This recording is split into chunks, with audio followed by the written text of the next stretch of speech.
hapon, yaring mga nagapanguna nga balita. MOA signing ginpatigayon sa tunga sang DTI kag Iloilo City Government. Iloilo Arts Festival ginbuksan sa publiko. Kag 23 ka mga magkagugma ang ginkasal sa ginpatigayon nga mass wedding sa Iloilo Freedom Grandstand.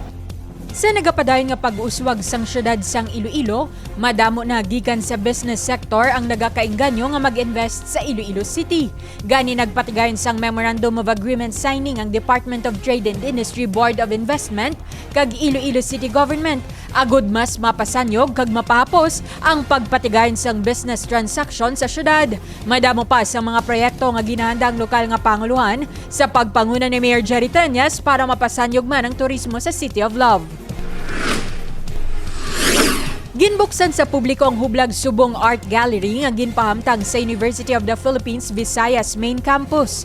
Diri makita ng nanarisari nga mga obra maestras ang nagkalain-lain man nga mga Ilonggo artist sang Ilonggo Art Organizations. Nalakip diri ang mga paintings kagiban pa nga mga art creations sa tion sang hublag nga aktibidad halin tuig 1980 tubtob 1990. Ini nga art exhibit ang kabahin sang Iloilo Arts Festival. 23 ka mga magkagugma ang gidkasal kahapon ni Mayor Jerry Tenyas sa Iloilo Freedom Grandstand. Ini nagapakita lamang nga bisan sa tunga sang kabudlay ka mga pagtilaw, ilabi na siningation sang pandemya, wala sa gihapon sang may makapauntat sa duha ka mga individual nga matuod nga nagaygugma sa isa kag isa. Gani ginkalipay sang alkalde nga paagi sa iya, madamo ang nakasal pinaagi sa pagpatigayon sang mass wedding. Ang dugang nga detalye bantayan karon alas 6 sa gabi sa Lavela Patrol.